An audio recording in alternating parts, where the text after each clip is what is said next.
ان کا ایک اہم کام ہے۔ مذہبی ادارے معاشرتی معمولات کو اقدار، عقائد اور رسم و رواج کا مواد فراہم کرتے ہیں۔ عید الفطر اور عید الاضحیٰ پر فطرانہ اور قربانی کی جاتی ہے جو کہ خصوصی عقائد میں شامل ہے۔ ہاں جی، کہ وہ کہہ رہا ہے کہ مذہبی اداروں کا کام ہے کہ وہ درست اور غلط کا معیار قائم کریں ایک، اور معاشرے میں جو ان سے اچھے کام ہیں ان کو نسل در نسل آگے بھی بڑھائیں۔ جیسے کہ عید الفطر میں ہر بار کہا جاتا ہے کہ آپ فطرانہ ادا کریں، اور عید الاضحیٰ پر ہر بار کہا جاتا ہے آپ قربانی کریں۔ یہ نسل در نسل اور لگاتار ایک تسلسل کے ساتھ آتا ہے، یہ رسم و رواج ہے، ٹھیک ہے۔ آگے صحیح اور غلط کے معیار کا قیام۔ مذہبی ادارے سچ اور جھوٹ، درست اور غلط کے معیار قائم کرتے ہیں جن پر لوک ریت، معروف آداب اور قوانین کی بنیاد رکھی جاتی ہے۔ آگے دیکھیں جی، معاشرے میں ضبط کا قیام یعنی ایک قانون کا قیام۔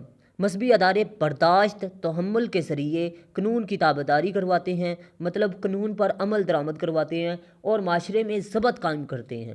جو افراد مذہبی معمولات اور اقدار کا احترام کرتے ہیں ان میں معاشرتی معمولات کی خلاف ورزی کم پائی جاتی ہے۔ مطلب یہ ہے مذہبی ادارے جو ان سے ہیں یہ معاشرے میں صبر اور برداشت کا درس دیتے ہیں، اور جو لوگ ان اقدار پر کا احترام نہیں کرتے ان میں معاشرتی معمولات کی خلاف ورزی پائی جاتی ہے، ٹھیک ہے۔ اور یہ جو ان سی خلاف ورزی ہے اس کو ختم کرنا مذہبی اداروں کا کام ہے، ٹھیک ہے۔ مشکل حالات میں صبر و سکون کی ترغیب دینا، ہاں جی، کہ مذہبی ادارے افراد کو مصیبت اور پریشانی کی حالت میں صبر و سکون کی ترغیب دیتے ہیں جس سے افراد کی پریشانی میں کمی ہوتی ہے اور وہ سکون حاصل کرتے ہیں۔ اس میں آپ ایک شعر بھی لکھ سکتے ہیں کہ دن اچھے بھی آئیں گے ناصر، غم نہ کر زندگی پڑی ہے ابھی، یہ بھی لکھ سکتے ہیں۔ اور ایک آیت کا ترجمہ بھی ہے، اس کا مفہوم بھی آپ لکھ سکتے ہیں کہ قرآن مجید میں آتا ہے کہ تمہارا کل تمہارے آج سے بہتر ہوگا، یہ آپ لکھ سکتے ہیں۔ غریب اور نادر کی معاشی ضرورتوں کی تکمیل۔ غریبوں کی امداد اسلام کے اہم اداروں میں سے ایک ہے۔ مذہبی ادارے غریب، نادر، بیوہ، یتیم، مسکین، مسافر، معذور اور اپاہج افراد کی معاشی ضرورتوں کی تکمیل کا باعث بنتے ہیں۔ جیسے اسلام میں صدقہ، خیرات، زکوٰۃ، فطرانہ کو ان افراد پر خرچ کرنے کا حکم ہے۔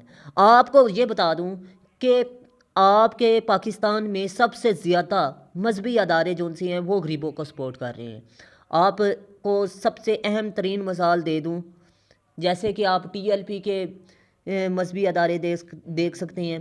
اس کے علاوہ مزید پاکستان میں کچھ مذہبی ادارے ہیں جو کہ غریبوں کی مدد کرتے ہیں۔ آپ دیکھ سکتے ہیں جی مدرسوں کی مثال، جو کہ مکمل طور پر غریبوں کو سپورٹ کرتے ہیں، یتیموں کو سپورٹ کرتے ہیں، ٹھیک ہے۔ نیکسٹ، ثقافت کی بنیاد۔ مذہبی ادارے عقائد، رسومات، اقدار اور رواجوں پر مشتمل ہوتے ہیں جو کسی بھی ثقافت کا مغز کہلاتے ہیں۔ کیا کہلاتے ہیں؟ مغز، ٹھیک ہے، دماغ کہلاتے ہیں، یعنی پوری ثقافت ان کے گرد گھومتی ہے۔ اسی لیے یہ ادارے انسان کی ثقافت کو بھی بے حد متاثر کرتے ہیں۔ جیسے پاکستانی ثقافت کے کئی پہلو اسلام سے حاصل کردہ ہیں۔ مطلب یہ ہے کہ وہ کہہ رہے ہیں مذہبی ادارے جو ان سے ہیں ان کی بنیاد ہی ثقافت پر رکھی جاتی ہے، ٹھیک ہے۔ جیسے کہ آپ لوگ دیکھ سکتے ہیں کہ اسلام میں مرد کو شلوار قمیض ڈالنے کا حکم ہے، مکمل پردے کا حکم ہے، ٹھیک ہے۔ جبکہ مغرب میں اگر آپ دیکھیں تو وہاں پر یہ چیزیں نہیں ہیں، وہاں پر مکمل طور پر ثقافت ان کی چینج ہے، ٹھیک ہے۔ حلال، حرام اور پاک ناپاک میں فرق۔ مذہبی ادارے حلال و حرام اور پاک و ناپاک چیز میں فرق بتاتے ہیں۔ جیسے اسلام میں سود، شراب اور سور کے گوشت سے منع کیا گیا ہے، انہیں حرام قرار دیا گیا ہے۔ آپ کو بتا دوں کہ یہ مذہبی ادارے ہیں جو کہ بتاتے ہیں کہ حلال کیا ہے اور حرام کیا ہے۔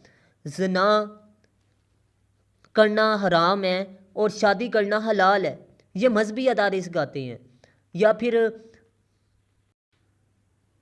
رشوت لینا حرام ہے اور ایمانداری سے کام کرنا حلال ہے۔ گروہی زندگی کی کا قیام، مذہبی ادارے انسان کا تعلق انسان سے اور انسان کا تعلق اس کے خالق سے جوڑتے ہیں، جس سے معاشرے میں گروہی زندگی قائم ہوتی ہے اور لوگ مل جل کر زندگی گزارتے ہیں۔ جی آپ کو بتا دوں کہ گروہی زندگی کا قیام مذہبی اداروں سے ہوتا ہے، کیونکہ مذہب سے جب انسان ٹچ ہوگا تو انسان کو اللہ تعالیٰ کی پہچان ہوگی۔ اور ایک آیت کا ترجمہ ادھر آپ لکھ سکتے ہیں، صرف اہل علم ہی خدا کو پہچان سکتے ہیں، ٹھیک ہے؟ تو جس سے معاشرے میں گروہی زندگی قائم ہوتی ہے اور لوگ اتفاق سے رہتے ہیں۔ آگے جی، خاندان کی بنیاد نکاح پر قائم ہوتی ہے۔ جب ایک مرد اور عورت نکاح کے ذریعے رشتہ ازدواج میں جڑتے ہیں تو ایک خاندان کی بنیاد پڑتی ہے۔ نکاح کروانا اور اس کو خاندان کے لیے لازم قرار دینا مذہبی ادارے کا کام ہے۔ اس نکاح سے خاندان وجود میں آتے ہیں، جس سے معاشرہ افراد کو ایک مقام حاصل ہوتا ہے اور گروہی زندگی قائم ہوتی ہے۔ وہ کہہ رہے ہیں کہ مذہبی ادارے ہیں جن کی وجہ سے نکاح ہوتا ہے، اگر مذہبی ادارے نہ ہو تو نکاح کہاں سے ہو؟ تو پھر ایک خاندان کس طرح وجود میں آئے؟ اسی طرح کہا جا سکتا ہے مذہبی ادارے خاندان کی بنیاد کا ذریعہ ہیں، جس سے ایک گروہی خاندان بنتا ہے اور اس سے کیا ہوتا ہے؟ گروہی زندگی قائم ہوتی ہے، ٹھیک ہے؟ آگے جی، توکل کی ترغیب۔ مذہبی ادارے انسان کو توکل کی ترغیب دیتے ہیں، یعنی انسان کو مکمل طور پر یہ سکھاتے ہیں کہ اے انسان تو مکمل طور پر یقین کس پر رکھ؟ اللہ تعالیٰ پر۔ یہ نہیں کہ کسی انسان پر مکمل طور پر تم یقین رکھو، کیونکہ آپ کو بتا دوں کہ انسان سب سے زیادہ ٹینشن اور اس کے علاوہ ڈپریشن کا شکار تب ہوتا ہے جب وہ مکمل طور پر دوسرے انسان پر یقین کرتا ہے۔ تو ہمیں دوسروں پر یقین نہیں کرنا چاہیے، ہمیں صرف اللہ تعالیٰ پر یقین کرنا چاہیے۔ اور اللہ تعالیٰ اگر کسی سے نیکی بھی کرتے ہیں تو اس نیکی کا مقصد کیا ہونا چاہیے کہ میں اللہ کی رضا کے لیے کر رہا ہوں، میں اس سے امید نہیں رکھوں گا کہ یہ میرے سے نیکی کرے گا۔ اگر اس طرح کی توقع آپ انسان سے وابستہ رکھیں گے تو آپ ڈپریشن کا شکار ہو سکتے ہیں۔ اسی لیے ہمیں چاہیے کہ ہم لوگ جب بھی نیکی کریں تو اللہ تعالیٰ کی رضا کے لیے کریں، اور یہ سارا کچھ کون سکھاتا ہے؟ یہ مذہبی ادارے سکھاتے ہیں، ٹھیک ہے؟ عالمی بھائی چارے کی تعلیم۔ آگے دیکھیں جی، مذہبی ادارے انسانیت کی تعلیم دیتے ہیں اور آپس میں مل جل کر رہنے کی تعلیم و ترغیب دیتے ہیں، جس سے مختلف فرقوں اور مذاہب کے لوگ مل جل کر رہتے ہیں، ایک بھائی چارے کی فضا قائم ہوتی ہے۔ مطلب یہ ہے کہ مذہبی ادارے انسانیت کی تعلیم دیتے ہیں اور انسان سے محبت کرنے کی تعلیم دیتے ہیں، مختلف فرقوں اور مذاہب پر تنقید کرنے کی تعلیم نہیں دیتے۔ اور ہمارے مذہبی ادارے آج کے دور میں ایک دوسرے کی مکمل طور پر مخالفت کر رہے ہوتے ہیں، اور یہ چیز بہت ہی غلط ہے، ٹھیک ہے؟ اب میں آپ کو بتا دوں یہ دوسری بک میں سے ہے، اور دوسری بک میں سے میں نے اس لیے آپ لوگوں کو یہ ہیڈنگ دکھائی ہیں تاکہ آپ زیادہ سے زیادہ ہیڈنگ لکھ سکیں۔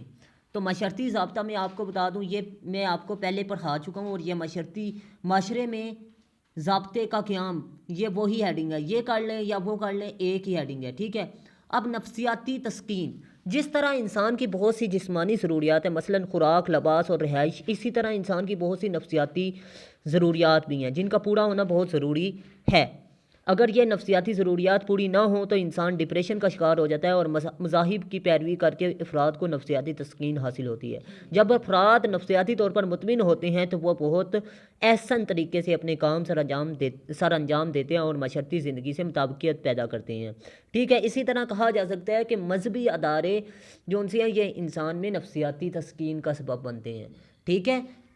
اور یہ پوائنٹ حقیقت بات میں بتا رہا ہوں کہ بالکل ٹو دا پوائنٹ اس نے کہا ہے۔ آگے بات کرتے ہیں جی تربیت۔ مذاہب انسانی تربیت میں بھی اہم کردار ادا کرتے ہیں۔ مذاہب اپنے پیروکار کو اچھا شہری بنانے کی تلقین کرتے ہیں اور ان کی تربیت اس انداز سے کرتے ہیں کہ وہ معاشرتی بگاڑ پیدا نہ کرے۔ تربیت ایک ایسا عمل ہے جو انسانی زندگی حاصل کرتا رہتا ہے، جبکہ مذہبی ادارے کی حیثیت بھی مستقل نوعیت کی ہوتی ہے، یہ افراد کی زندگی میں رہنمائی کرتے رہتے ہیں۔ اب آپ کو یہ بھی بتا دوں کہ دنیا میں جتنے بھی مذاہب ہیں وہ انسانیت کا درس دیتے ہیں، انسانیت کو پیار کا درس دیتے ہیں، امن کا درس دیتے ہیں، اور یہ دہشت گرد جو سے ہیں یہ اسلام کا نام بدنام کرتے ہیں اور کہتے ہیں یہ اسلام میں لکھا ہے، اسلام میں جہاد کا کنسیپٹ ہے لیکن اس کے تقاضے بھی ہیں کچھ، ٹھیک ہے؟ تو یہ آپ کو بتا دوں کہ اسلام جو سا یہ امن کا درس بھی دیتا ہے، جہاد کا درس بھی دیتا ہے اور تربیت بھی کرتا ہے، لیکن ضرورت اس بات کی ہے کہ اس کے درست تقاضوں کو سمجھا جائے۔ اور انسان تربیت یافتہ جب ہوتا ہے تو وہ اپنی نسلوں کا پتہ دیتا ہے۔ یہ یاد رکھیے گا، یہ شعر آپ نے ایڈ کرنا ہے، ماتھے پہ کسی کے کچھ لکھا نہیں ہوتا، عادتیں نسلوں کا پتہ دیتی ہیں۔ اخلاقی اقدار کی ترویج یہ آپ نے نہیں کرنی، کیونکہ یہ میں آپ کو پہلے ہی کروا چکا ہوں، ثقافتی اقدار اور عقائد کی تعلیم، ٹھیک ہے۔ آگے استحصال کا خاتمہ۔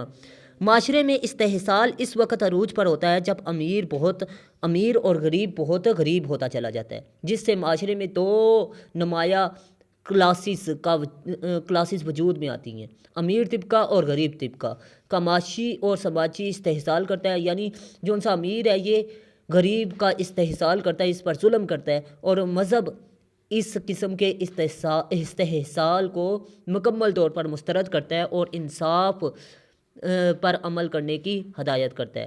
اور یہ سارا کچھ مذہبی ادارے کرتے ہیں۔ مذہبی اداروں کو چاہیے کہ وہ تعلیم دیں، کس چیز کی تعلیم دیں؟ امیر کو نرم رویہ اختیار کرنے کی اور غریب کو بھی نرم رویہ، مطلب یہ نہ ہو کہ غریب بھی بدماشی پر اتر آئے، ٹھیک ہے۔ اسلام ہمیشہ امن کا درس دیتا ہے، ٹھیک ہے، یہ بات آپ نے لکھ دینی ہے کہ اسلام امیر کو غریب پر ظلم کرنے سے روکتا ہے۔ آگے ہے جی نیکسٹ، آگے مذہبی تعلیم کی نسل در نسل منتقلی، یہ میں پہلے ہی کروا چکا ہوں پیچھے، اور آپ نے یہ پوائنٹ بے شک کٹ کر دینا ہے۔ اور میں آپ کو بتا دوں، میں نے صرف 15 ہیڈنگز بتائی ہیں ریلیونٹ، آپ نے ان 15 ہیڈنگز کو لکھنا ہے، لیکن ترتیب کے ساتھ۔ اگر انٹروڈکشن میں جس ترتیب سے آپ نے لکھی ہیں ہیڈنگز، اسی ترتیب سے آپ نے آگے بھی بیان کرنی ہے۔ یہ نہ ہو کہ آپ تیسرے نمبر والی کو چوتھے پر لکھ رہے ہیں، اس طرح کریں گے تو یہ آپ کا سوال غلط بھی ہو سکتا ہے، ٹھیک ہے، ایگزامینر غلط بھی کر سکتا ہے۔ ایک اہم بات بتا دوں کہ اگر آپ لوگ C S S, P M S اور تحصیلدار کے ایسے کی تیاری کر رہے ہیں تو آپ لوگوں کے لیے میں ایک گڈ نیوز دے رہا ہوں کہ صرف اور صرف میں نے تحصیلدار، پی ایم ایس اور سی ایس ایس کے لیے 6 ایسے بنائے ہیں۔ ان 6 ایسے میں آپ کا ایسے کا پیپر کلیئر ہو جائے گا۔ اگر آپ لوگ ایسے کے نوٹس پرچیز کرنا چاہتے ہیں تو موسٹ ویلکم۔ اور آپ کو یہ بھی بتا دوں کہ یہ سی ایس ایس کے ایسے اور پی ایم ایس کے ایسے اور تحصیلدار کے ایسے جو ان سے ہیں، یہ ڈسکرپٹیو ایسے پر لکھے گئے ہیں۔